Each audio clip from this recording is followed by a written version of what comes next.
Alors, bonjour tout le monde. Bonjour. Bienvenue. Bienvenue. Je suis Judith Gagnon, la présidente de la QDR Québec. On est très heureux de votre participation et vous allez voir, c'est encore une excellente conférence. Qu'est-ce qui fait du bruit comme ça? Un téléphone. OK. C'est une excellente conférence. Alors, je vais vous présenter les gens de la QDR qui nous aident pour cette rencontre-là. C'est important. On est toute une équipe, c'est important que vous nous connaissiez. Alors, je demanderais, vous connaissez évidemment Joseph Désiré, Sadiki. On a aussi Jocelyne Michaud, Manon Allary et Michel Rémy qui est en arrière. Alors, c'est toute une équipe qui avons à cœur vos besoins. Alors, vous allez avoir une conférence excellente ce matin. Je vous dis, suivez-nous, ça va être parfait. Fait que je laisse la parole à Joseph Désiré Avenot, qui est le chargé de projet de cette chose pour les prochains temps. Alors, vous êtes entre bonnes mains, hein, vous le connaissez. Merci beaucoup. On est en arrière, nous autres, parce qu'il y a trop de... Vous êtes trop nombreux, mais c'est ça qu'on veut. On va trouver c'est ça qu'on veut, on va rentrer nos chaises. Vous allez aimer votre conférence. Merci. Bonjour à toutes et à tous. Une fois de plus, bienvenue. Au cours des derniers déjeuners conférences, une préoccupation a souvent été récurrente dans les suggestions faites par les proches aidants. Il s'agit d'une préoccupation relative aux questions de fin de vie. Aussi avons-nous trouvé nécessaire d'en faire l'objet d'une conférence spéciale sous l'expertise d'une professionnelle de la santé publique. La rencontre de ce jour se fera donc autour du thème « Le proche aidant serait-il entre l'arbre et l'écorce face à la question des soins palliatifs et de l'aide médicale à mourir ?» Ce questionnement laisse voir qu'il y aurait certainement des difficultés à se positionner comme proche aidant face au choix de son aidé en situation de fin de vie et face surtout aux principes légaux et éthiques qui entourent souvent les soins des personnes en fin de vie. Il peut alors s'ensuivre une volonté notoire du proche aidant de s'y impliquer au détriment même de la volonté de la personne en situation de fin de vie, et ce, sans avoir pris connaissance des enjeux de la question dans toute sa complexité. Éventuellement, il peut aussi s'ensuivre un certain inconfort ressenti par le proche aidant en raison de sa propre sensibilité ou encore de ses convictions personnelles. Certainement, plusieurs questions taraudent les esprits à ce sujet. Voici donc venu le moment opportun pour se faire une idée claire. Nous avons la joie d'accueillir Dr Marie-Josée Mayou. Je m'en vais lui passer la parole afin qu'elle puisse se présenter elle-même et nous dérouler le contenu de sa conférence tant attendue. Merci beaucoup, Monsieur Avenot. Merci de m'avoir invité. Merci à l'association de me recevoir pour parler d'un sujet qui me tient particulièrement à cœur, qui est les soins de fin de vie. Moi, je suis médecin depuis plusieurs années, mais depuis une quinzaine d'années aux soins à domicile, en soins palliatifs et en gériatrie aussi. Puis je travaille aussi à l'hôpital Chauveau, à l'unité de soins palliatifs et à l'unité de réadaptation fonctionnelle. Alors, ça fait une quinzaine d'années que je suis là dans que je travaille quotidiennement sur le sujet des soins palliatifs. Alors, ma présentation est assez générale pour parler des deux sujets principaux, les soins palliatifs et l'aide médicale à mourir. Bon, bon. Alors, la première partie, mes objectifs, c'est de parler d'un peu c'est quoi les soins palliatifs, c'est quoi l'importance quand on a une maladie grave, quand on accompagne quelqu'un qui a une maladie grave, qui progresse, de discuter du niveau de soins. Dans la région ici, c'est quoi l'accès aux soins palliatifs qu'on a, comment ça fonctionne, c'est quoi l'organisation ici dans la région. Et ensuite, on va parler plus de l'aide médicale à mourir. C'est quoi la situation actuelle? C'est quoi les critères d'admissibilité? Comment on dit que quelqu'un est apte à recevoir l'aide médicale à mourir. Puis je vais vous faire un petit peu un exemple de comment ça se passe concrètement de recevoir l'aide médicale à mourir. C'est sûr que... Voyons. Bon. Vous êtes, on va essayer en même temps d'intégrer la notion de proche aidant. C'est quoi votre rôle dans tout ce processus-là? Là. Fait que la définition des soins palliatifs, la définition de l'Organisation mondiale de la santé, puis ce qui est important comme mot, c'est que c'est une approche, les soins palliatifs.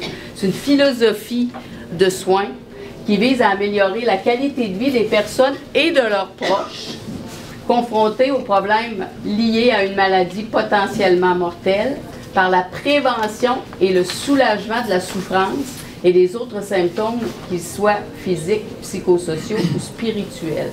Fait que les soins palliatifs, c'est une approche qui vise à rendre la personne le plus confortable possible, de s'adresser aux différents symptômes pour que la personne soit bien, soit confortable, et que, comme dit, ses proches aussi soient à l'aise avec l'état de la personne. Fait que, ce que ça veut dire, c'est que, oui, les soins palliatifs, c'est des soins qui visent le confort de la personne, mais c'est pas nécessairement synonyme de soins de fin de vie. Il y a des gens chez qui on décide, il y a des gens qui vont dire, moi, je veux pas avoir des soins actifs, je veux plus aller à l'hôpital, je veux pas faire des examens difficiles.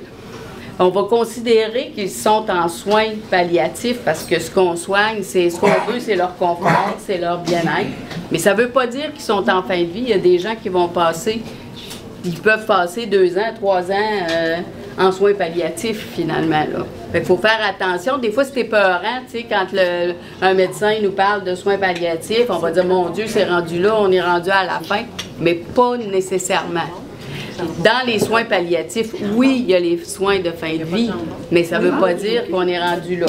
Il faut faire attention de départager les choses. Le niveau de soins, c'est un élément clé dans le suivi médical. Lorsqu'on accompagne quelqu'un qui a une maladie grave et qui évolue, c'est important de tout de suite, je vous dirais au moment du diagnostic, de discuter où on s'en va, qu'est-ce qui va arriver, puis qu'est-ce que la personne qui est malade souhaite qu'il arrive.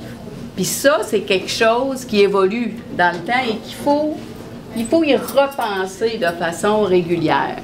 Souvent, on va être obligé d'y repenser quand il arrive un événement, la personne est hospitalisée, il arrive quelque chose, on va arriver à l'hôpital, puis on va se faire demander, c'est quoi, est-ce que vous voulez, ça vous est probablement arrivé à vous-même aussi, on demande est-ce que vous voulez être réanimé, est-ce que vous voulez être branché sur des machines, mais le niveau de soins, ça va beaucoup plus loin que ça, puis c'est quelque chose qui évolue avec la maladie. C'est quelque chose qui doit être rediscuté, on doit repenser, surtout quand la personne, quand la maladie progresse, quand la personne perd de l'autonomie. Si la personne est encore capable d'en discuter, c'est important d'en parler, puis de dire, ben là, on en est où? Est-ce que tu veux encore aller à l'hôpital s'il arrive quelque chose? Est-ce que tu veux faire des examens qui qui vont être un peu difficiles à passer? Est-ce que tu veux encore avoir une chirurgie si c'est nécessaire? Est-ce que tu veux avoir encore des antibiotiques si on trouve une pneumonie, par exemple? Fait qu'il y a le niveau de soins est toujours discuté. Une des premières questions, c'est est-ce que la personne est apte ou elle est inapte? Quand la personne n'est pas capable de répondre au médecin, ben, on voit ici discuter avec. Alors, on discute quand ce n'est pas la personne elle-même, c'est son représentant. Quelqu'un qui a un intérêt pour la personne la plus proche souvent, ben, c'est avec elle qu'on va discuter de ce niveau de soins-là, qu'est-ce qu'on souhaite. Puis, il y a l'élément, est-ce qu'on veut être réanimé ou pas, est-ce qu'on veut être branché sur des machines ou pas, mais il faut aller beaucoup plus loin que ça. On voit les objectifs, l'objectif A, B, C, D. Ben, A, c'est on fait tout à tout prix parce que on veut rester en vie à tout prix, branché sur des machines, faire des traitements expérimentaux, etc. Mais quand tranquillement, ben on dit, ben tu sais, si ma condition est pas, si je peux pas revenir comme avant, ben non, faites-le pas, tu sais. Fait qu'il faut discuter, il faut voir où on en est dans la maladie. Quand on arrive plus en soins palliatifs, ben c'est les objectifs C et D, c'est qu'on assure le confort avant de penser à prolonger la vie. Puis quand on arrive à un niveau D, ben on arrive à un moment où c'est vraiment le confort qu'on vise et souvent, les personnes vont dire, ben moi, je veux plus aller à l'hôpital, je veux plus faire des examens difficiles. Mais il faut aller encore plus loin que ça dans la discussion avec votre médecin. Il faut dire aussi, tu sais, quelqu'un pourrait dire, mais moi, je veux des soins de confort. Je veux pas qu'on prolonge ma vie avec des traitements. Je veux pas aller à l'hôpital. Mais je fais souvent des infections urinaires, puis je sais que avec un antibiotique par la bouche, même des fois, c'est une dose, je suis correct. Fait que ça, je peux accepter. Mais ça, c'est important de le noter, d'aller plus loin.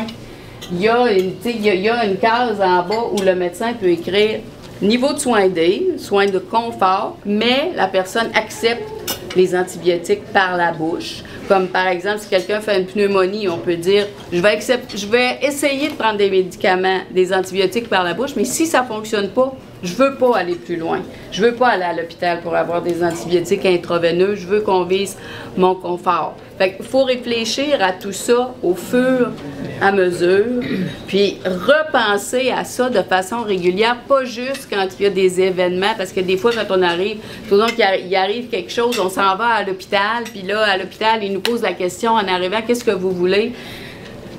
Là, souvent, on va dire, on va en demander plus, puis parce qu'on est comme mal à l'aise de dire non, c'est juste le confort. Fait que c'est pour ça que ça vaut la peine de réfléchir à ça quand il n'y a pas un événement aigu qui arrive et quand c'est encore possible d'en discuter avec la personne pour voir qu'est-ce qu'elle souhaite. Parce qu'il faut toujours penser que dans ce questionnement-là du niveau de soins, il faut toujours se mettre à la place. Qu'est-ce que la personne souhaiterait? C'est pas notre décision à nous. Qu'est-ce qu'elle nous a déjà dit? Si elle se voyait dans la condition où elle est présentement, qu'est-ce qu'elle souhaiterait, elle? C'est ça qu'il faut toujours essayer de faire. Pas prendre la décision. Des fois, c'est dur de penser à perdre quelqu'un, fait qu'on est porté à toujours en vouloir plus, mais il faut essayer de prendre le temps d'en discuter, puis de voir, puis des fois, quand c'est notre conjoint, d'en parler aussi avec le reste de la famille, les enfants, pour pas que ce soit comme une décision unilatérale. Il y a une personne qui prend la décision, puis après ça, les autres disent, ben là, comment ça, tu as décidé ça? C'est bien d'en parler aussi un peu avec les autres personnes qui sont proches pour que tout le monde sache, ben là, si jamais il arrive telle chose, on fait rien. Puis, tu sais, parce que souvent, les gens qui ont des maladies dégénératives, tu sais, ils vont souvent mourir d'une pneumonie, d'une infection. Fait que c'est pour ça que les antibiotiques, à un moment donné, on peut prendre la décision, non, si jamais il fait une pneumonie, on ne donne pas d'antibiotiques, on soulage. Puis il y a des moyens de soulager les gens pour qu'ils partent en douceur et qu'ils soient bien. Mais il faut l'avoir réfléchi avant parce que sinon on est toujours porté à dire ben non, on va l'essayer, on va y en donner parce que sur l'énervement, quand ça arrive, il faut que ce soit quelque chose d'arrêté. Fait que ça, c'est très, très, très important quand on parle de soins de vie, d'en avoir parlé, d'avoir évolué dans la maladie. C'est sûr que des fois, il y a des gens qui vont être très malades, mais eux, non, je veux tout, je veux être branché, je veux être réanimé, je veux être... Ça arrive. Mais puis on n'a pas le choix de respecter cette volonté-là, même si des fois on trouve que c'est pas très raisonnable. Mais on n'a pas le choix de respecter cette volonté-là.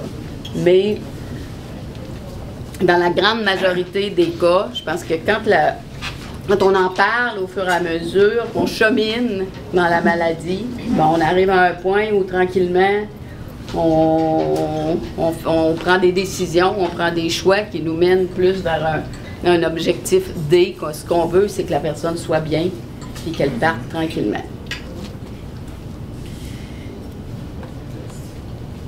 Fait que les soins palliatifs, souvent, la première personne à qui on va en parler, c'est sûr que là, on est dans un système de santé où c'est difficile d'avoir des suivis. Ça, j'en suis tout à fait consciente. Fait que, mais tu sais, dans un monde idéal, tout le monde qui a une maladie dégénérative qui évolue devrait avoir un suivi médical par un spécialiste ou par son médecin de famille. Fait qu'il ne faut pas se gêner pour en parler avec le médecin spécialiste puis, ou le médecin de famille. Et des fois, on a des rendez-vous, puis c'est comme des represcriptions automatiques. On prescrit les médicaments, ça dure 5 minutes, on prescrit les médicaments. Mais on peut, si on continue dans ce que je disais avant par rapport au niveau de soins, c'est important aussi à un moment donné de dire aux médecins spécialistes, ben on a réfléchi à ça, puis on est faut peut-être réfléchir à la médication qu'il prend. Et surtout quand la personne perd beaucoup d'autonomie, est-ce qu'on veut encore qu'elle prenne des médicaments pour le cholestérol, disons? Quand la personne a perdu 25 livres, elle mange presque plus, est-ce qu'on veut encore traiter son cholestérol? Tu sais, c'est toutes des... il faut... Parce qu'il y a beaucoup de represcriptions automatiques. Nous autres, on le voit, les gens rentrent en soins palliatifs, il leur reste une semaine à vivre, puis ils ont encore des médicaments pour le cholestérol, pour leur pression, pour ci, pour ça. Fait que ça, c'est important aussi d'amener cette discussion-là, puis de dire, ben peut-être que c'est plus pertinent. Puis quand ça devient difficile, en plus de prendre des médicaments, ça devient comme une épreuve pour la personne de prendre des médicaments. Puis des maladies comme la maladie de Parkinson, par exemple, où il y a des prises, des fois 5 fois par jour, puis à un moment donné, il faut se poser la question, est-ce qu'il est encore efficace ce médicament-là? Est-ce que ça vaut la peine de le continuer ou si tranquillement on devrait le diminuer puis l'arrêter parce que on sait que les médicaments pour cette maladie-là souvent perdent leur efficacité avec le temps. Fait que, tu sais, re-questionner, revoir là, ce qui est pertinent. Fait que faut pas se gêner d'en parler avec son médecin. Puis il y a aussi les soins à domicile du CLSC. Chaque territoire a une équipe de soins à domicile. Il y en a sûrement parmi vous qui ont accès à ces soins-là. Les CLSC offrent des services, malheureusement c'est rare, médicaux à domicile, mais de l'aide pour l'hygiène, un ergothérapeute qui va aider à vous organiser, à avoir l'équipement qu'il vous faut, qui rend la vie plus facile. Physiothérapeute quand il y a des besoins de ce côté-là. Nutritionniste quand ça devient difficile d'avaler les médicaments, de manger, pour avoir les conseils. Fait que c'est important. Le médecin peut faire la demande au CLSC ou vous pouvez aussi contacter le CLSC pour expliquer votre situation. C'est sûr que des fois, je suis consciente qu'il y a des délais, mais une fois que l'équipe est entrée dans le dossier, en général, ça va bien. Chaque territoire de CLSC a aussi une équipe de soins palliatifs. C'est sûr que les équipes de soins palliatifs en CLSC interviennent plus quand on est rendu en fin de vie, là. Sinon, il y aurait beaucoup trop de clientèle, là. Fait que souvent, c'est l'équipe des soins à domicile qui transfère à l'équipe des soins palliatifs quand on est rendu vraiment plus proche de la fin, là, quand on sait que la personne, il reste quelques semaines, quelques mois à vivre, ils vont transférer à l'équipe de soins palliatifs qui a comme fait un suivi plus intensif, plus rapproché, plus intense là, que les soins à domicile en général. À la maison, oui. C'est sûr que quand on arrive à la fin, il y a toujours la possibilité d'aller à l'hôpital dans une unité de soins palliatifs. Ça, il y a au foyer de Charlesbourg, il y a une unité de soins palliatifs, à l'hôpital Chauveau, dans les hôpitaux, au Jeffrey Hale, puis à la maison Michel Sarrazin. Il y a à Sainte-Anne-de-Beaupré aussi, où il y a deux lits. Alors, quand on arrive plus, notre maladie évolue, on arrive plus en fin de vie, bien, à présent, au Québec, il y a des choix qui sont disponibles pour nous, puis ça fait partie de la réflexion qu'on doit avoir, puis des choses dont on doit discuter à présent, c'est que on peut finir notre vie en recevant des soins palliatifs traditionnels, je dirais, c'est-à-dire, comme on disait tout à l'heure, on soulage les symptômes, on fait tout pour que la personne soit le plus confortable possible puis qu'elle parte en douceur. Tout ça, ça peut se faire, comme on disait, à domicile ou ça peut se faire dans une unité de soins palliatifs. Souvent, les unités de soins palliatifs ont des critères qu'il faut évaluer que la personne y reste moins, en général, c'est moins de 2 mois pour que la personne puisse être admise dans une unité de soins palliatifs. L'autre choix qu'on a, ça s'appelle la sédation palliative. La sédation palliative, c'est un soin qu'on donne vraiment quand la personne est rendue en fin de vie et que la personne soit elle-même dit « Moi, je suis plus capable, faites-moi dormir, je veux pas voir la fin, je veux pas... je suis pas bien quand je suis éveillée, je veux dormir. » Ou la famille, quand la personne est confuse, quand elle se réveille, est agitée, est embarrassée, la famille, quand la personne n'est plus capable de le dire, on peut discuter avec la famille, puis dire, on s'entendre, puis dire, ben je pense que ce serait mieux pour elle qu'elle dorme jusqu'à la fin. Fait que, il y a tout un protocole pour ça. On peut signer une demande. On veut que la personne soit en sédation jusqu'à la fin. Mais ça, c'est vraiment dans les derniers jours. L'autre possibilité qu'on a à présent au Québec, depuis fin 2015, c'est l'aide médicale à mourir. On en a beaucoup parlé dans les médias. Et pourquoi l'aide médicale à mourir est apparue? Tout ça démarre un peu avec la Charte des droits et libertés qui a fait que les gens sont devenus plus conscients qu'ils avaient leur mot à dire sur leur devenir, sur c'est quoi ma dignité, jusqu'où je suis prêt à aller, est-ce que je veux vivre jusqu'à la fin dans telle condition.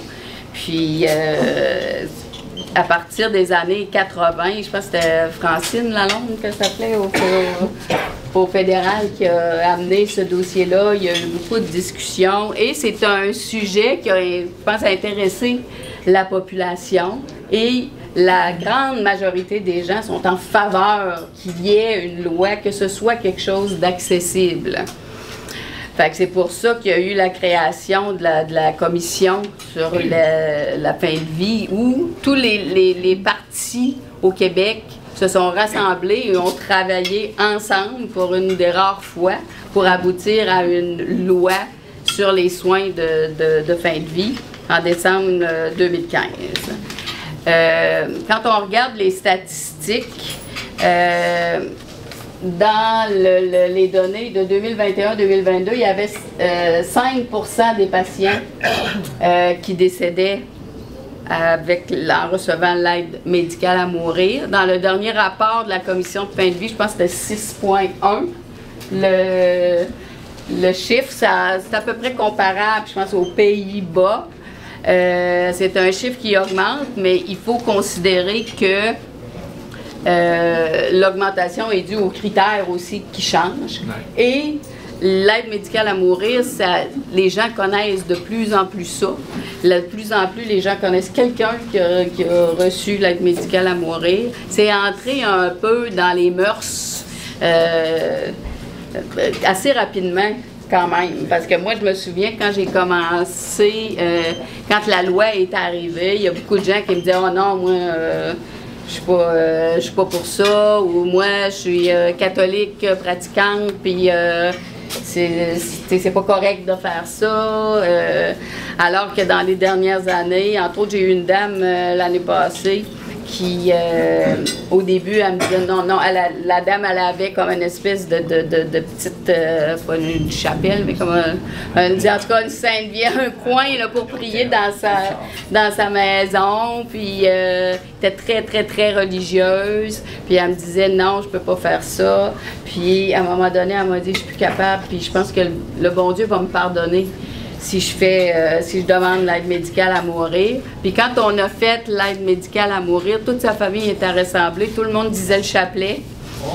Il était à peu près 8 à dire le chapelet pendant qu'elle recevait l'aide médicale à mourir. Fait que je me suis dit, mon Dieu, là, on passe à une autre étape. Ça s'est passé pas mal dans les mœurs. C'est beaucoup plus accepté.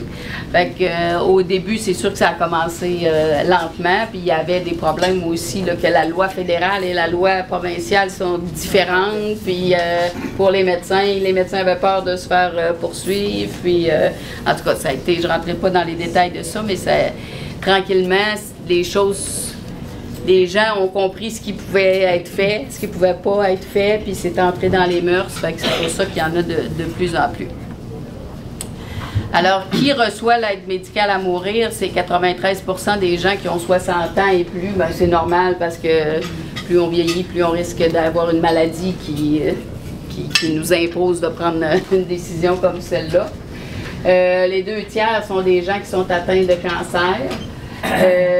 Les gens, la grande majorité des gens, 84%, avaient une survie pronostic de moins d'1 an. Ça aussi, ça va changer tranquillement parce que les critères d'admissibilité changent. Je vais revenir là-dessus. Puis, les gens présentaient à la fois des souffrances physiques et psychiques irrémédiables. C'est sûr que c'est un des critères pour être admissible, c'est d'avoir des souffrances qui ne sont pas tolérables pour la personne.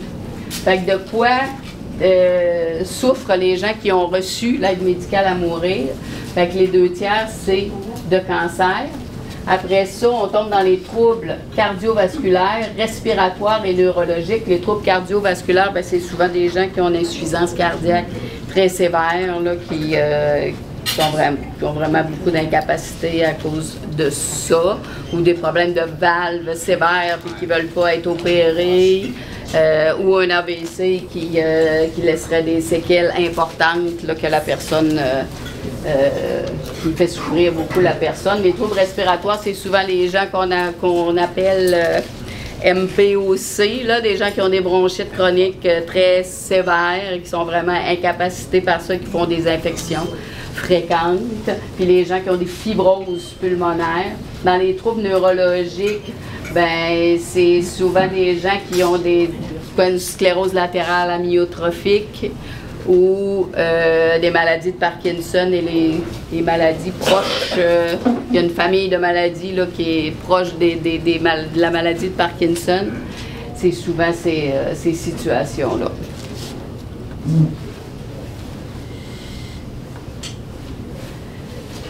Alors, où les gens reçoivent-ils l'aide médicale à mourir? La moitié à peu près en centre hospitalier, 1/3 des gens à domicile, 8% en CHSLD.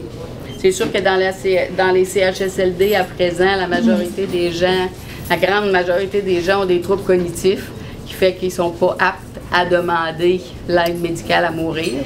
C'est une des raisons pourquoi il n'y en a pas beaucoup. En maison de soins palliatifs, il n'y en a pas beaucoup non plus, mais c'est parce que la majorité des maisons de soins palliatifs ne voulaient pas donner ce soin-là, refusaient de donner ce soin-là, ce qui va changer à partir de bientôt. Fait que si on regarde les critères les critères de base là, qui sont communs aux deux lois. La loi, parce que comme je disais, il y a une loi fédérale, une loi provinciale, puis des fois, là, il y a des différences entre les deux, ce qui nous met comme médecins un peu en... on sait pas trop sur quel pied danser, là, mais... fait que les critères, finalement, c'est qu'il faut avoir une carte d'assurance maladie, être assuré, être majeur et apte. Je vais revenir là-dessus sur l'aptitude. Le majeur, ben, il y a des discussions qui commencent pour justement voir est-ce qu'on pourrait donner accès aux gens plus jeunes, mais c'est pas encore, ça fait pas partie de la loi. D'avoir une maladie grave et incurable avec un déclin qui est irréversible. On ne donnera pas l'aide médicale à mourir à quelqu'un qui pourrait s'améliorer puis qui pourrait ne plus être moins souffrant qu'il l'était. Et avoir des souffrances, comme on disait, physiques ou psychologiques qui sont intolérables. Quand on parle d'aptitude à consentir, comment je fais pour reculer? Ah, ici.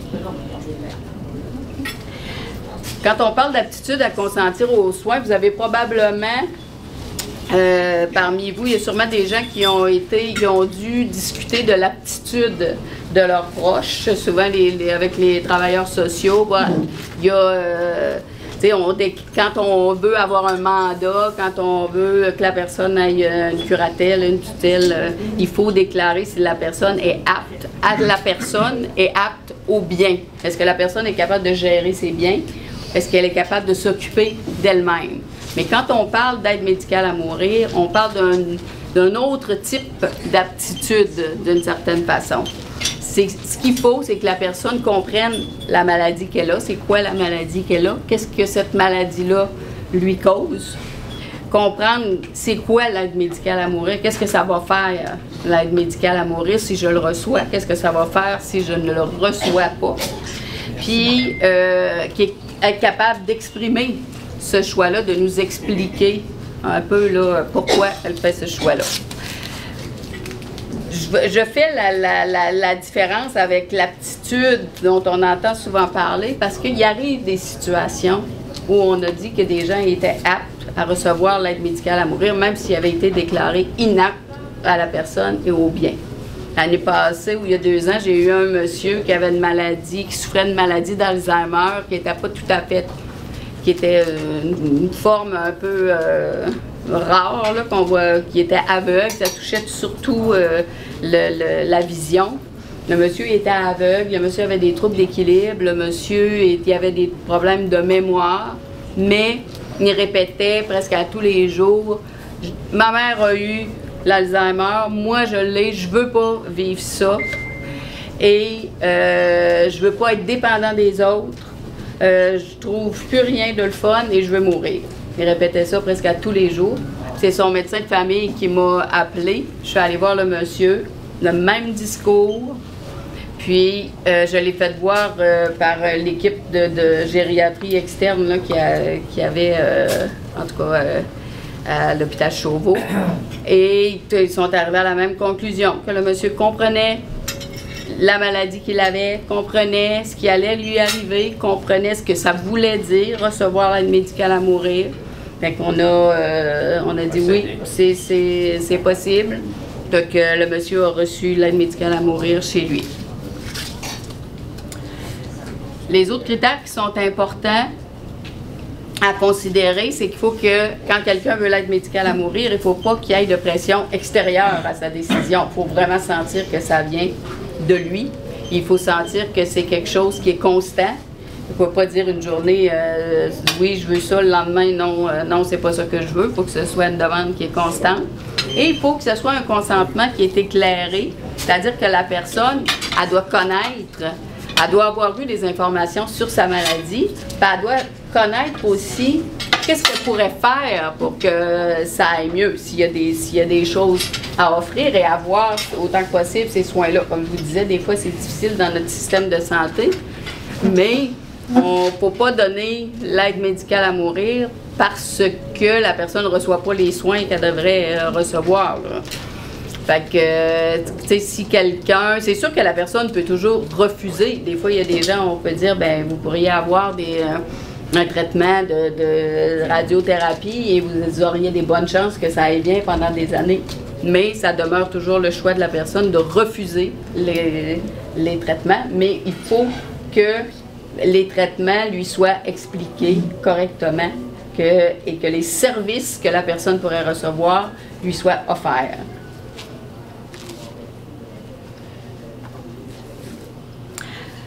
Alors, vous avez sûrement entendu parler, là, au printemps, il y a eu une recrudescence dans les nouvelles, là, sur l'aide médicale à mourir. On en parlait souvent parce qu'il y a eu une modification de la loi.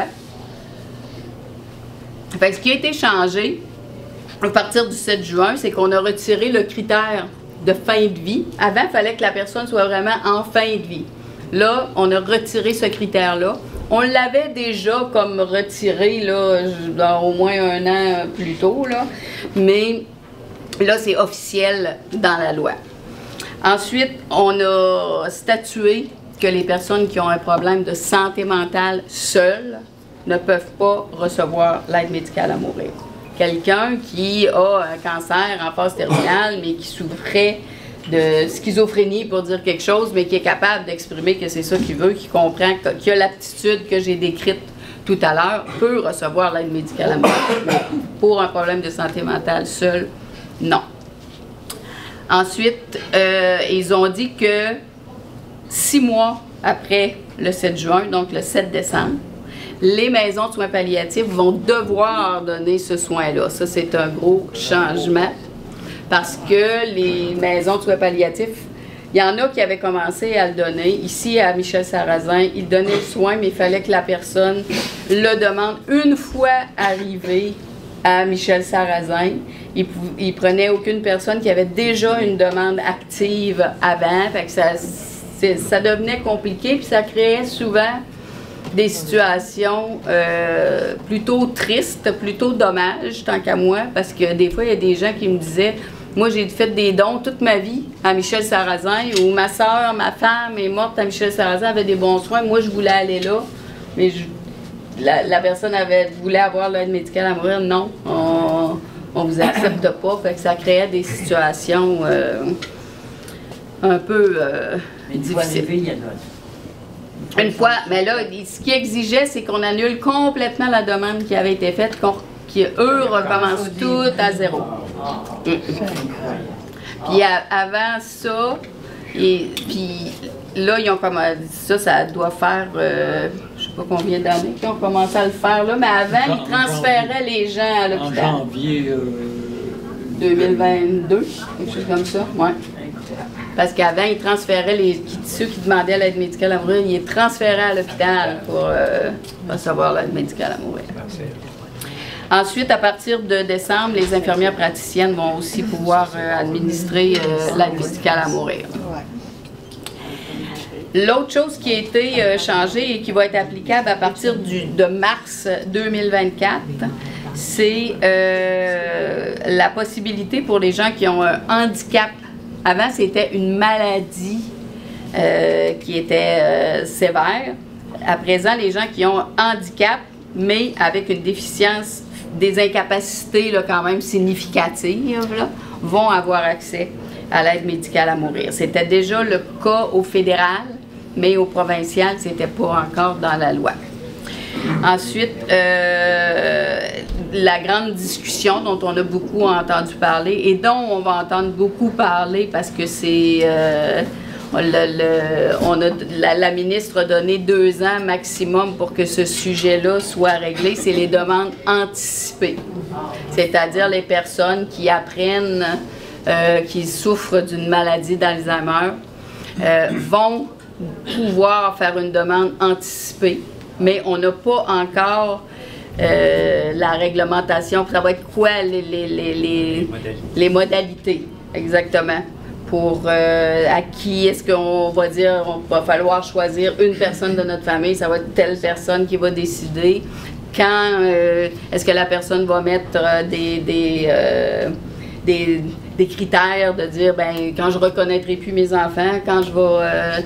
en tout cas, tout ça va être discuté et la ministre a dit que c'était... donnait 2 ans maximum, puis elle a souhaité que ce soit même avant ça, là, pour que on règle cette question-là. Donc, comme je disais, la santé mentale au Québec, non, ce n'est pas accepté. Au fédéral, on réfléchit à cet aspect-là, mais il n'y a pas encore rien de défini. Les demandes anticipées, le principe, comme je disais, est accepté officiellement, mais les modalités restent à venir. Puis le lieu, on a entendu parler beaucoup de ça au printemps aussi, là, les maisons funéraires qui offraient d'avoir l'aide médicale à mourir. Bien, la loi nous dit que oui, quelqu'un peut recevoir l'aide médicale à mourir où il le souhaite, mais les gens n'ont pas le droit de mettre des frais, de charger, de faire des sous avec ça, là, finalement. À présent, il y a deux façons, 2 voies, là, de recevoir l'aide médicale à mourir. Il y a les gens qui ont ce qu'on appelle une mort naturelle raisonnablement prévisible. Ça veut dire quand on sait que quelqu'un a un pronostic, il y a quelqu'un a un cancer, puis vraiment là, il se détériore rapidement, on sait qu'il reste quelques semaines à vivre, voire quelques mois. Ben la mort est prévisible, on sait que la personne va mourir. Quelqu'un qui souffrirait, par exemple, d'arthrose sévère, puis qui a vraiment des incapacités par rapport à ça, qui est vraiment souffrante, ben c'est pas une maladie qui va l'emporter, elle va peut-être mourir dans 5 ans, 10 ans, 15 ans. Fait que ça, cette personne-là est considérée comme quelqu'un dont la mort n'est pas raisonnablement prévisible. Dans cette situation-là, à présent, étant donné que les gens, comme je disais tantôt, qui ont un handicap, entre autres, vont être acceptés, vont être admissibles à l'aide médicale à mourir, bien souvent les personnes qui ont un handicap, ça n'entraîne pas leur mort dans les prochains mois à court terme. Fait que ces gens-là vont être dans la catégorie des morts non raisonnablement prévisibles.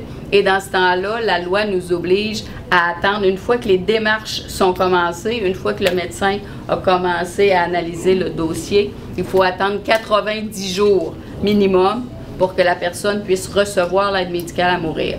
Alors que quand la mort est prévisible, là, ça peut être, on peut faire rapidement les démarches, puis ça peut être une question là, de quelques jours là, avant que la personne puisse recevoir l'aide médicale à mourir. L'implication des proches, ben c'est sûr que dans les démarches d'aide médicale à mourir, on essaie toujours d'impliquer au maximum les proches aidants, les gens autour, la famille.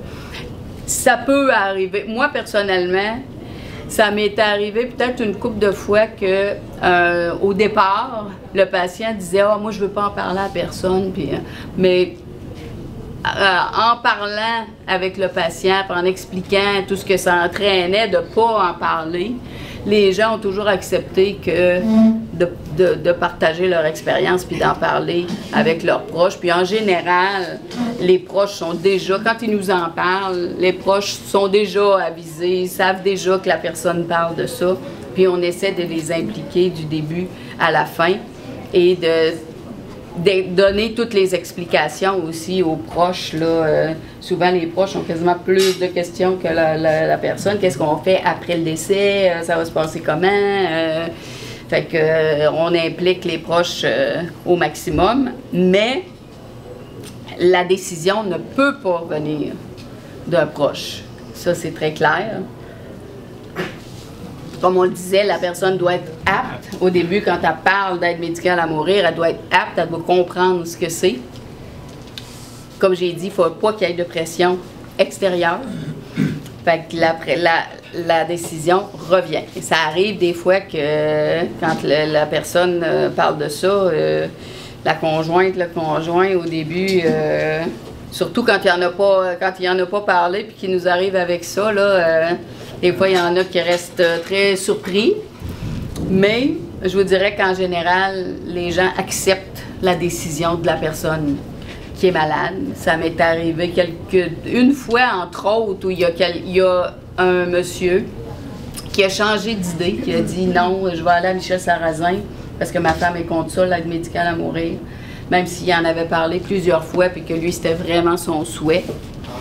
Puis après, le monsieur a été admis à Michel Sarrazin, puis ça a été beaucoup plus long que prévu son séjour. Il a passé comme 2 mois à Michel Sarrazin.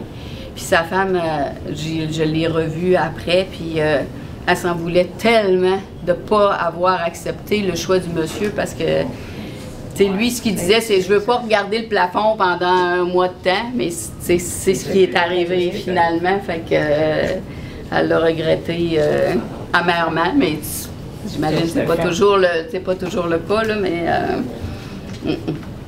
il y a une situation où les proches vont être très impliqués, c'est quand les gens, quand ils demandent l'aide médicale à mourir, surtout dans certaines situations, mais en tout cas, à le présent, on le fait de plus en plus souvent, mais on peut faire signer la personne pour dire si jamais je deviens inapte, si jamais je ne suis plus capable de prendre cette décision-là.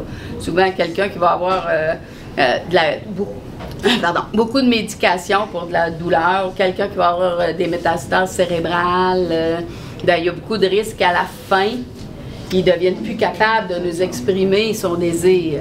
Fait qu'il peut signer ce qu'on appelle un renoncement au consentement et dire, parce que en théorie, quand quelqu'un demande l'aide médicale à mourir, quand on est à son chevet pour faire l'aide médicale à mourir, il faut lui demander est-ce que c'est toujours ce que vous souhaitez.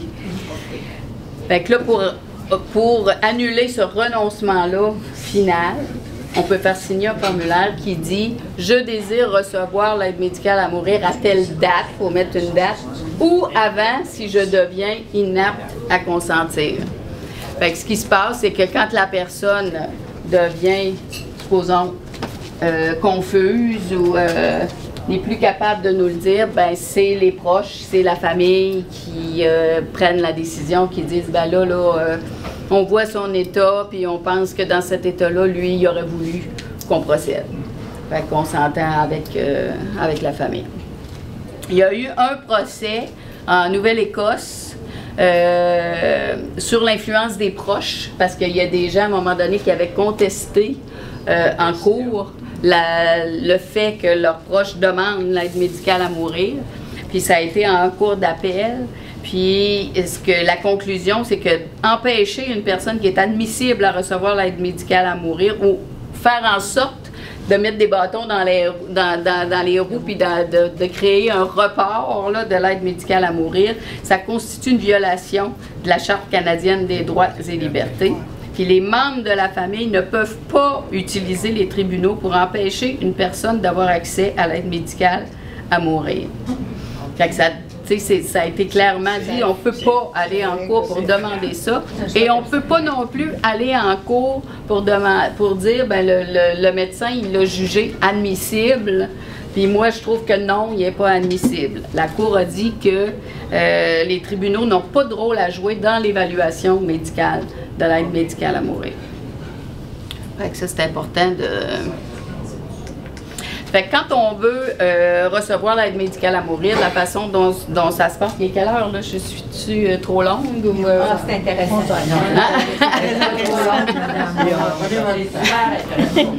Fait que si on veut avoir l'aide médicale à mourir, qu'est-ce qu'on fait? Premièrement, c'est qu'on le demande à son médecin.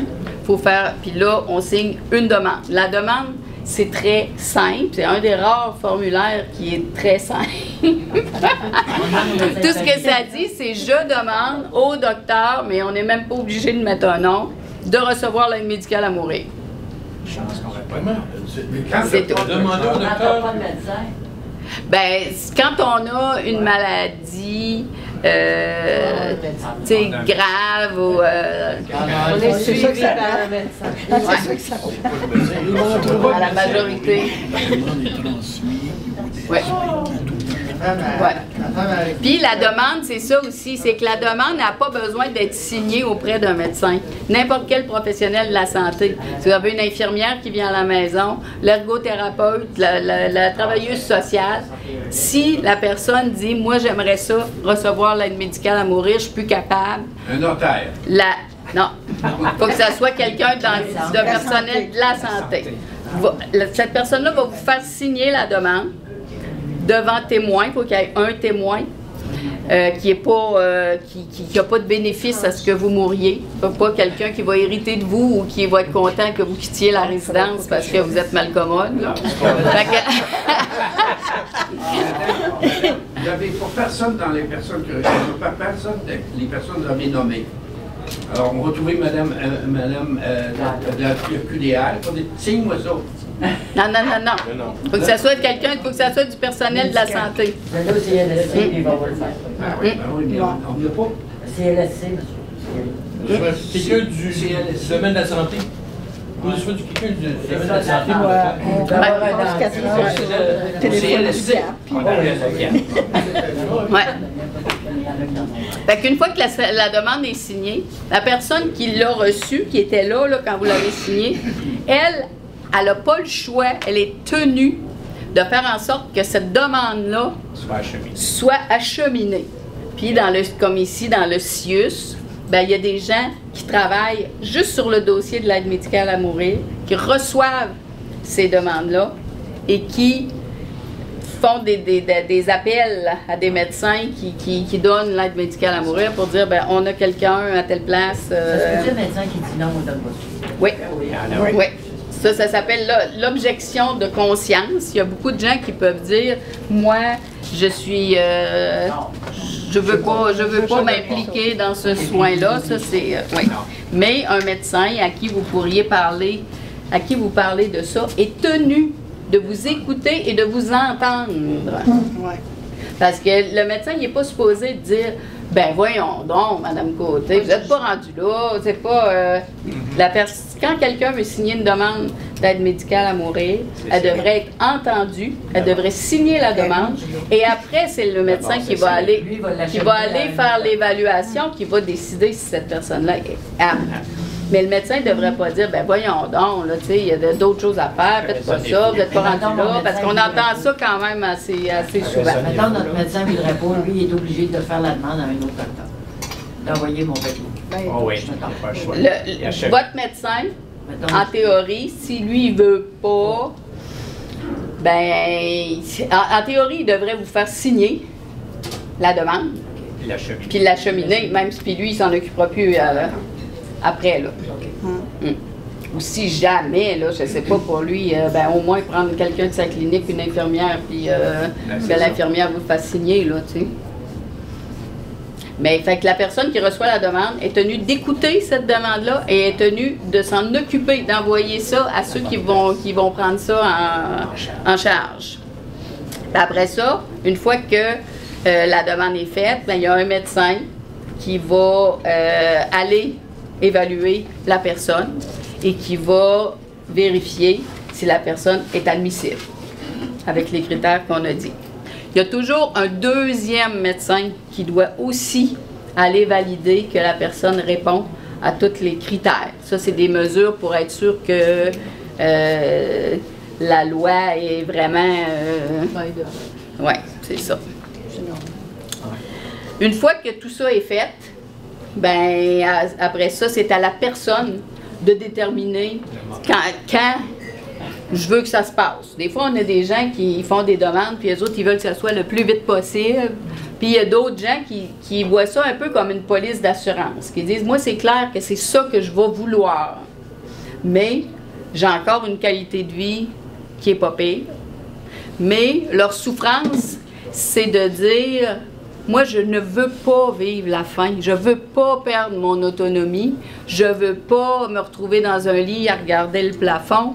Fait que moi, là, je veux faire ma demande, puis moi, là, ça me soulage l'esprit de penser que tout est fait, les démarches sont faites, la paperasse est derrière moi, puis quand je vais être prêt à le demander, j'ai juste à lever la main puis à dire à mon médecin, ça y est, je suis prêt. Fait qu'il y en a des fois qui font une demande, mais Ils vont recevoir l'aide médicale à mourir 1 an plus tard, là.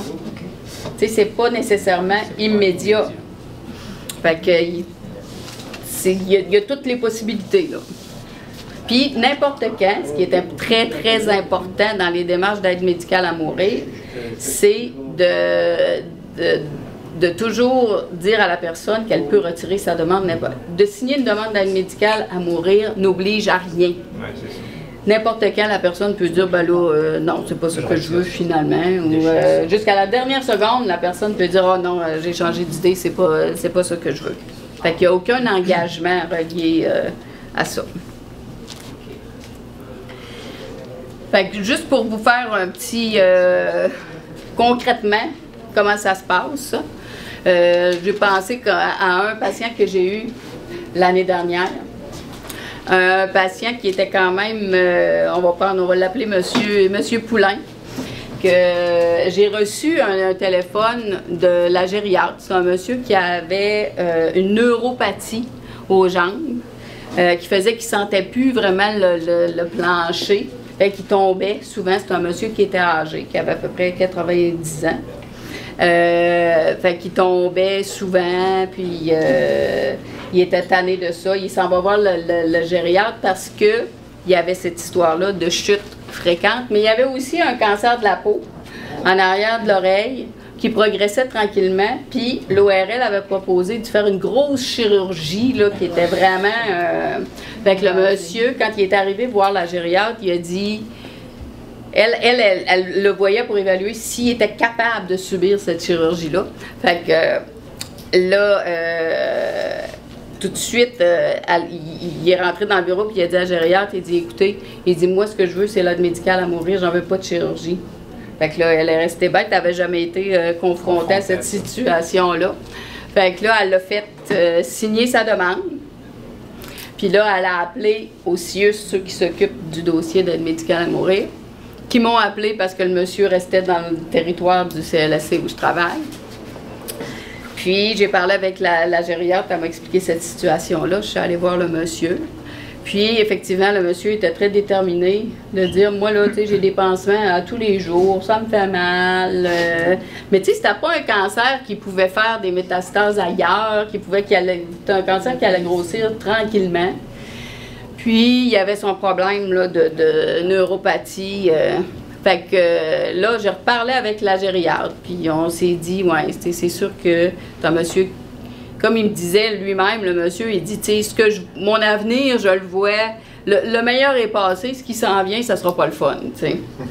Fait que, avec la gériatre, on a déterminé que ce monsieur-là avait pas nécessairement une mort raisonnablement prévisible parce qu'il n'y avait rien de vraiment mortel et tu sais, c'est sûr que son cancer allait progresser, mais comme je disais, c'est un cancer qui faisait juste tranquillement.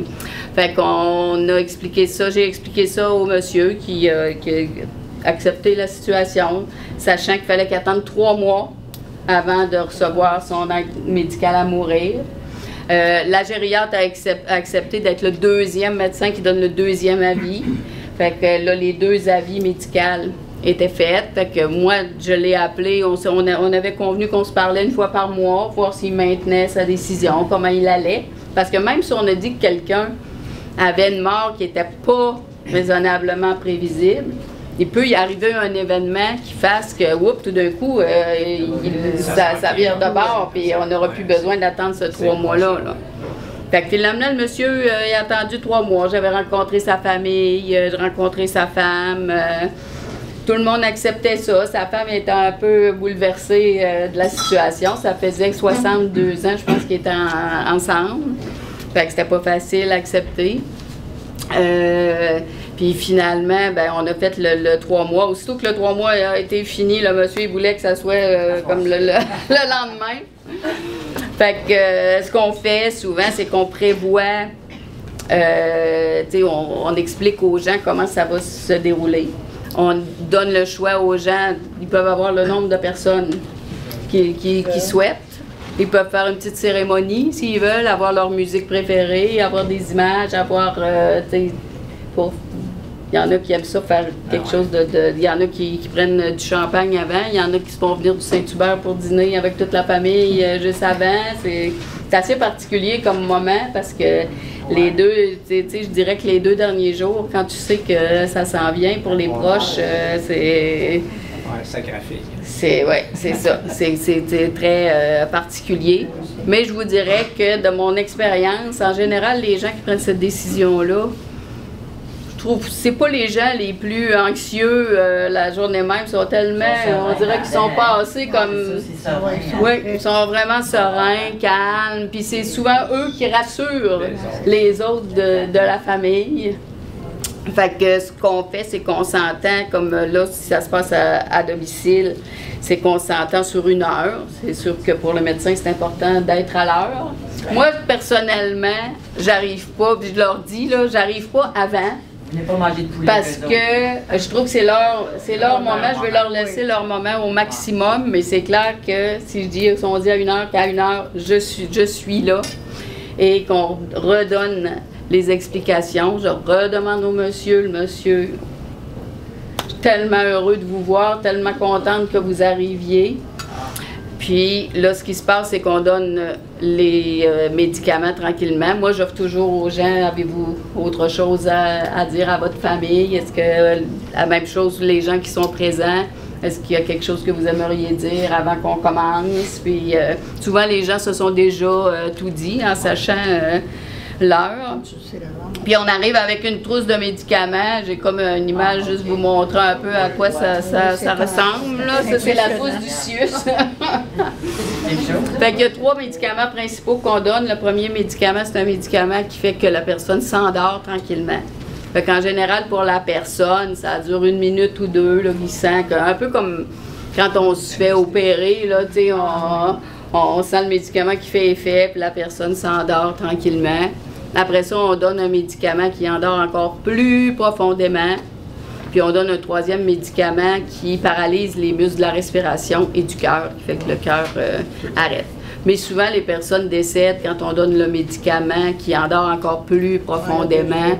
On donne tellement des grosses doses de médicaments que la respiration arrête. Des fois, le cœur, ça prend plus de temps, mais la respiration arrête à ce moment-là. Il y a plus de seringues que ce que je vous dis parce que des fois, on donne de l'eau salée entre les médicaments pour pousser le médicament. Là. Fait que tout ça, ça dure peut-être entre 5 et 10 minutes, je dirais, là, à peine. 3 minutes? Oh.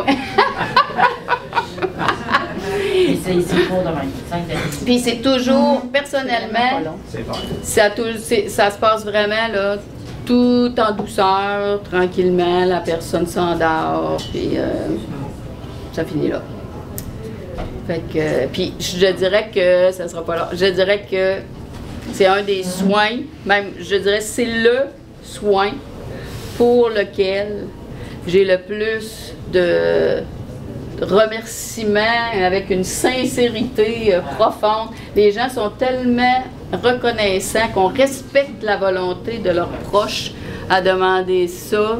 Autant c'est difficile pour eux de vivre ça, de perdre cette personne-là, mais autant les gens sont vraiment très reconnaissants qu'on accepte de donner ce soin-là à leurs proches. Là.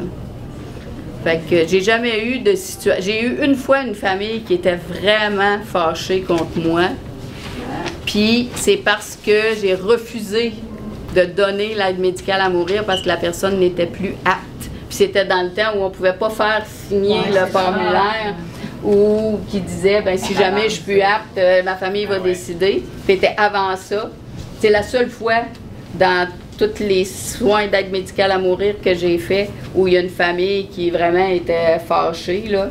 Mais c'est parce que le monsieur, il répondait plus, puis il n'était pas capable de me dire que c'était ça qu'il voulait, là. Sinon, c'est vraiment des moments surprenamment beaux, je dirais, et touchants et profonds. Les gens ont le temps de se dire ce qui... Tu sais, il n'y a pas de regret de dire, bon, moi qui voulais être là quand elle décéderait, puis finalement, j'étais pas là, j'étais partie me chercher un café, tu sais, les gens savent, c'est à telle heure, tel jour.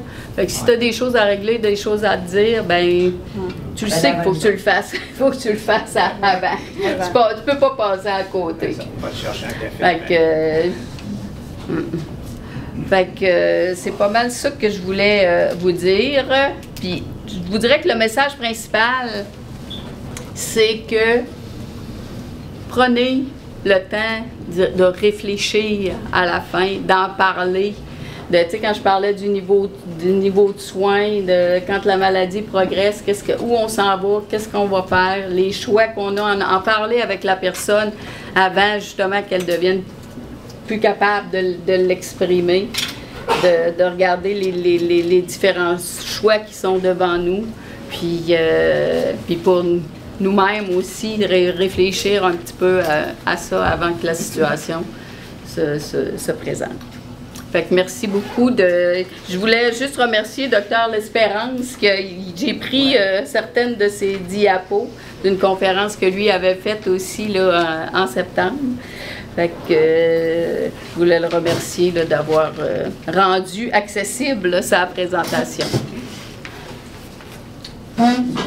Oui, monsieur, vous aviez une question? Oui, c'est juste pour savoir quand vous donnez les injections pour l'aide médicale à mourir, est-ce que vous avez un moyen pour vérifier si la personne est vraiment décédée?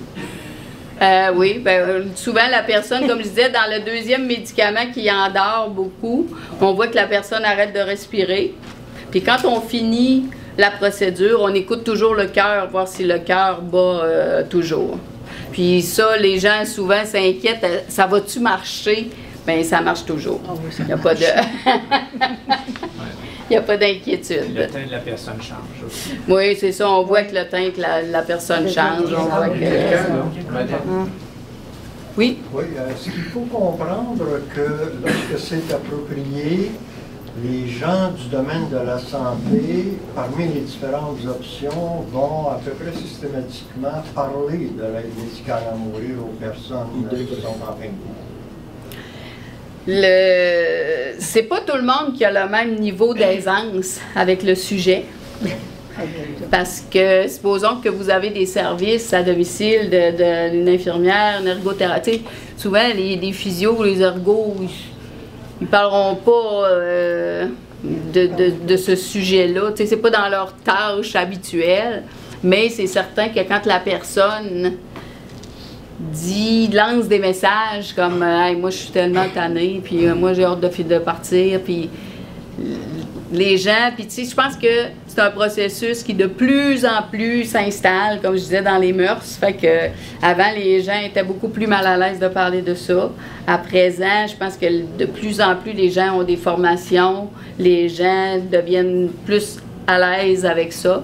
Fait qu'ils sont capables d'aborder le sujet, mais effectivement, tu sais, c'est sûr qu'il faut que la demande vienne de la personne, mais quand tu entends des messages comme ça, le personnel de la santé devrait dire, est-ce que vous me parlez, est-ce que vous aimeriez recevoir l'aide médicale à mourir? Est-ce que c'est de ça que vous me parlez? Est-ce que c'est ça que vous souhaitez? Si oui, on va vous faire signer la demande. Oui. Il y a un point qui depuis tantôt, ça me fait dans le sens que une question que je vais vous poser, qu'on entend souvent chez les personnes aînées en particulier, c'est que le fait qu'il y en a plusieurs qui n'ont pas de médecin de famille, ils pensent que tout s'arrête là, il n'y a pas de solution. C'est faux. Vous l'avez expliqué qu'il y a des solutions dans les CLSC, les suites. C'est pas parce qu'on n'a pas de médecin de famille, on n'a pas le droit à ce service-là. Ça, je remarque dans ma pratique, je ne vais pas me de ça. Mais en tant qu'humain, je me rends compte qu'il y a une confusion au niveau de la clientèle. C'est sûr que pour avoir des services du CLSC, ça peut venir de vous qui appelez au CLSC. Il n'y a pas besoin d'avoir un médecin. Mais c'est sûr que le fait de ne pas avoir de médecin, quand on a une maladie grave qui évolue, ben ça rend un peu tout plus compliqué d'une certaine façon pour avoir accès aux différents services. C'est pas une fin à non-recevoir. le fait qu'on n'a pas de médecin. Ah, non, parce que comme je vous disais, dans le CIUS ou dans le CHU de Québec, c'est la même chose. Il y a des gens qui s'occupent de l'aide médicale à mourir, puis c'est leur job là, de recevoir les demandes, puis de s'assurer qu'on donne suite à ces demandes-là. Mais nous autres, on peut-tu appeler à Chauveau et dire on veut Madame Docteur Marie? Ça se fait pas. On fait un beau line-up. C'est bon. C'est bon. On va Oui. Moi, je me pose une question. Parce que la question que je me pose, c'est que moi, j'ai vécu avec ma soeur. Elle a été victime du cancer. Et justement, c'est que on lui a annoncé en septembre qu'elle avait le cancer. Elle a passé un bout de temps à l'hôpital. Je me suis occupé d'elle aussi à la maison. Et il y a eu le service du CLSC là, du parti soins palliatifs, supervisé par le CLSC. Puis je me suis toujours posé la question, puis même par après, elle s'est ramassée, elle est allée au Jeffrey Hill. Et je me suis toujours posé la question, c'est que les médecins qui ont à traiter des patients qui sont atteints d'un cancer ou d'une maladie dégénérative ou quoi que ce soit, qui s'en vont vers la mort, comment font-ils pour rester pas, ben, je vais utiliser le terme foi parce que il faut pas qu'il y ait de réaction, quand même, il ne faut pas que les émotions embarquent là-dedans. Comment ils font pour rester comme ça face à une situation qui est chargée d'émotions? Comment vous faites? C'est la question. Ben, je pense que...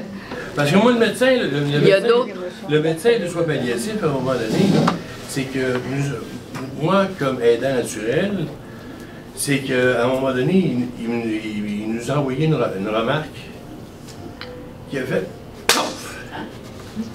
Et la remarque, c'est que l'aidant naturel, c'est qu'il veut pas, c'est que l'aidant naturel veut tellement aider le patient qu'il s'oublie complètement. Puis il devient victime d'une chose qui est l'impuissance.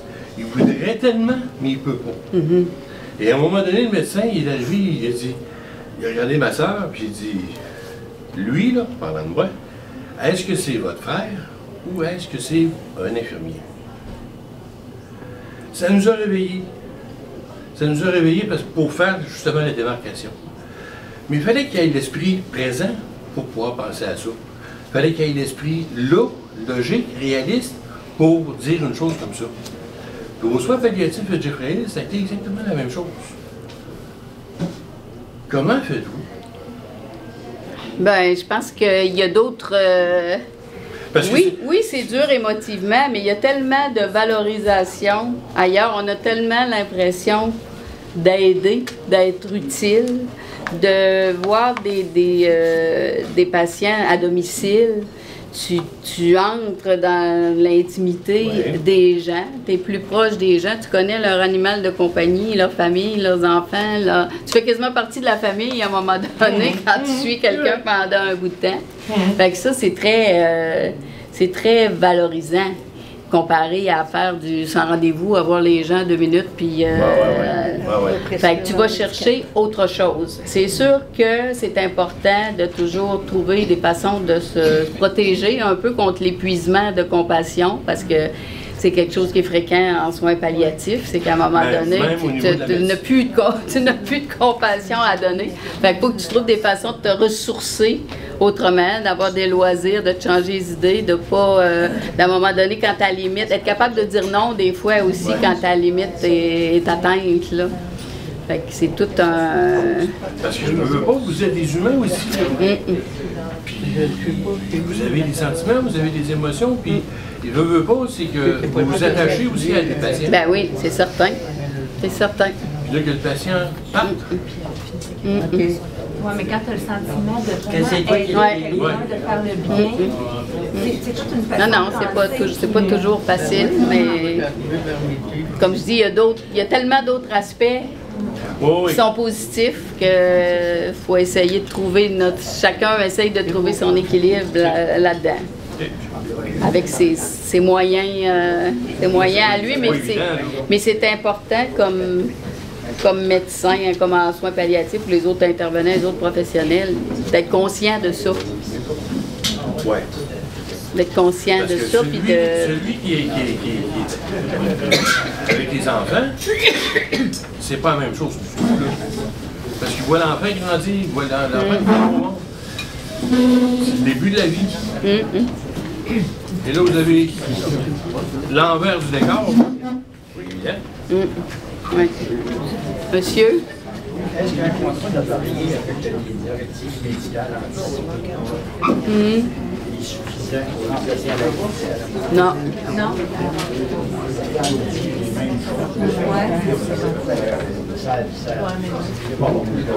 Non, c'est pas les mêmes questions qui sont posées. Ça n'a pas de lien avec l'aide médicale à mourir comme telle. Parce que oui, c'est ça. C'est ça. Fait que c'est pas très utile pendant les soins, là. Le formulaire, tantôt, vous parliez de soins. Le niveau de soins? Oui, qu'on a compris comme au début, puis c'est évolutif. C'est réévalué à quoi, ça, selon les besoins? Selon les besoins. Il n'y a pas de chiffre. Puis à présent, ils demandent dans tous les hôpitaux, dans, comme nous autres au CLSC, chaque dossier devrait avoir un niveau de soins. Dans les CHSLD, la même chose. Dans chaque dossier de patient, il devrait y avoir cette feuille-là que je vous ai montrée avec le niveau de soins. Puis ça devrait être rediscuté aussitôt qu'il arrive quelque chose qui fait que l'autonomie diminue, à moins que la personne soit déjà au niveau D, là, que ce soit des soins de confort, bien là, on n'a pas besoin de le rediscuter, là, mais ouais.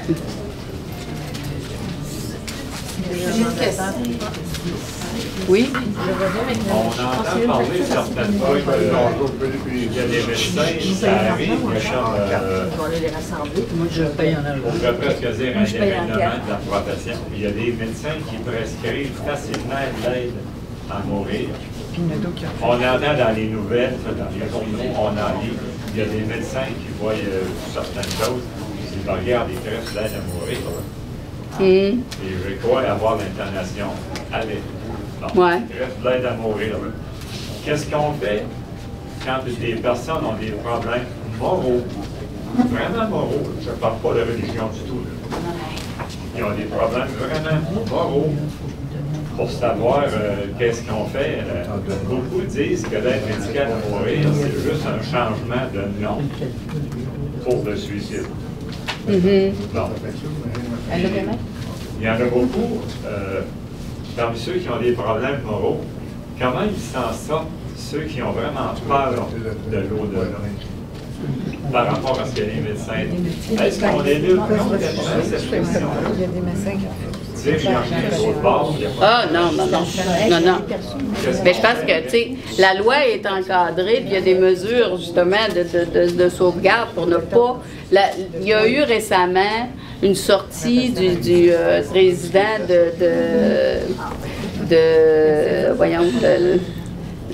la commission des soins de fin de vie qui a dit qu'il avait peur d'une dérive. Fait que là, ça a fait toute une histoire, puis là, comme s'il y avait une dérive, mais dans les faits, tous les dossiers qui sont revisés respectent les critères de la loi, là. Il n'y a pas de dossier ou peut-être un, là, si tout le monde respecte la loi, puis comme je le disais, c'est un choix personnel, c'est un choix éclairé. C'est pas le médecin qui suggère vous devriez faire ça, là. Moi, personnellement, j'ai jamais entendu parler de ça. Puis, dans notre évaluation comme médecin, il faut que la personne réponde aux critères. Fait que c'est pas... Si on a l'impression que quelqu'un est vraiment en dépression profonde et que cette personne-là peut être traitée, ben, tu sais, c'est un pensez-y bien, là, cette personne-là ne sera pas nécessairement admissible, là, tout dépendait de la situation. Là. Fait que, puis là, il y a d'autres aspects dont vous avez parlé que... On va prendre l'idée d'un médecin qui est croyant, un médecin qui est croyant ou un médecin qui est musulman, qui ne voudrait vraiment pas être l'agent distributeur de ce foutu papier-là. Oui. Qu'est-ce qu'elle fait, cette personne-là? Ben, comme je te disais, il faut qu'elle réfère à quelqu'un d'autre ou... comme je disais, on est tenu, le médecin est tenu d'entendre la demande et de faire en sorte que cette demande-là soit répondue. S'il ne veut pas faire signer le formulaire, il faut qu'il s'arrange pour que quelqu'un d'autre le signe, le formulaire. Donc, nous contournons à ce moment-là la moralité du médecin. C'est ça, exactement. Exactement. Pour que la personne puisse répondre à sa demande. Puis, dans chaque équipe de soins palliatifs, il y a un intervenant en soins spirituels. Pour les gens qui ont des conflits, il y en a des fois qui disent « j'aimerais ça le demander, mais je ne suis pas bien avec ça ». Puis il y a des intervenants en soins spirituels qui sont là, qui sont formés pour accompagner les gens quand les gens ont des doutes, puis il vient d'où ce doute-là, puis d'essayer d'éclaircir ça avec la personne. Les intervenants en soins spirituels, la majorité du temps, sont laïcs. Oui. Ils ne sont pas nécessairement croyants.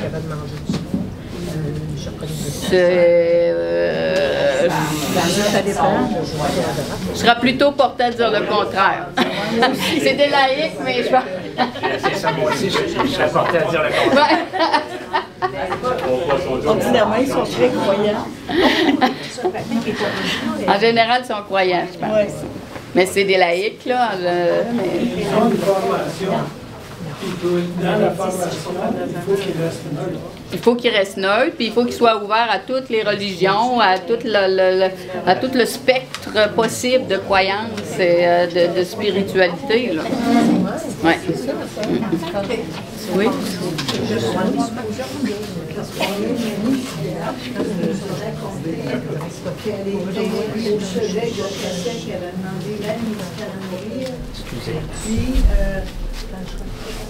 Le médecin est arrivé.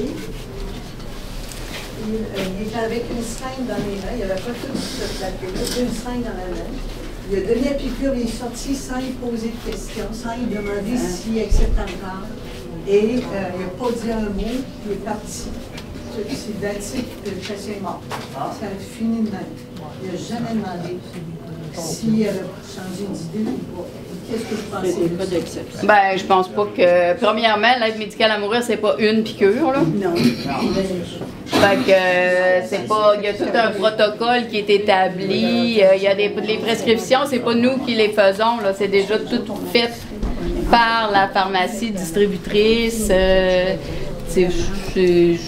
Moi, j'ai jamais entendu parler d'une histoire comme ça. Docteur Bien. Non, c'est...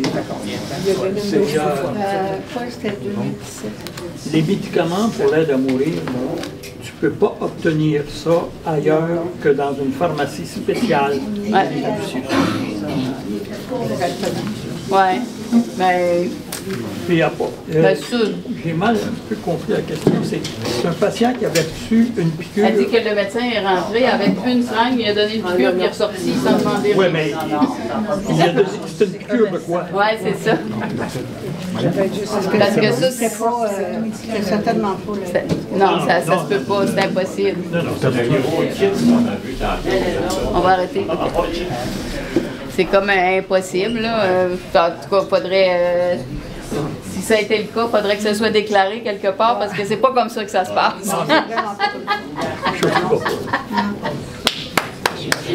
Hey, merci. Merci beaucoup pour votre attention. C'était excellent. Alors, C'est bonne conférence. Un dernier mot.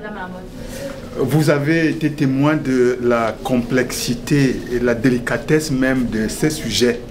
Je crois qu'il n'aurait pas fallu quelqu'un d'autre que Dr Marie-Josée Mayou.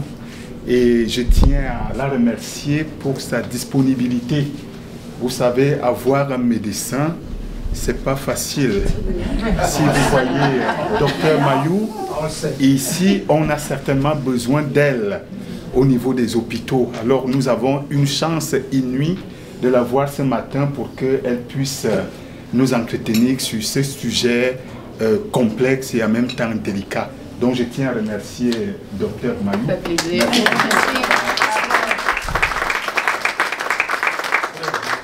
Donc, je vous rappelle que vous avez reçu des fiches, bien vouloir les remettre aux sorties. Et je rappelle aussi que, comme responsable des proches aidants, je suis là pour l'accompagnement et l'écoute.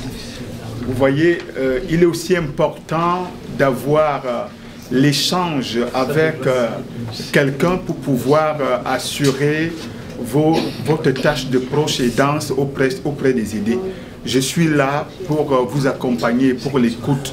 Je suis chaque jeudi et vendredi à l'AQDR et on peut prendre un rendez-vous si vous laissez surtout votre téléphone et je vous rappellerai pour qu'on essaye de voir au cours de la semaine comment est-ce qu'on peut se rencontrer.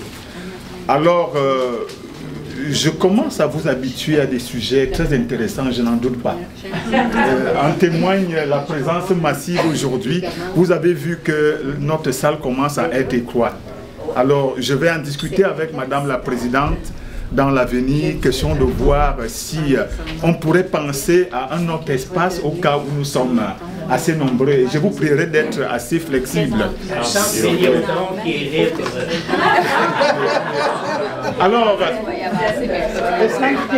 Alors, pour la prochaine rencontre, la rencontre du mois de novembre, le prochain déjeuner conférence se tiendra le jeudi 30 novembre.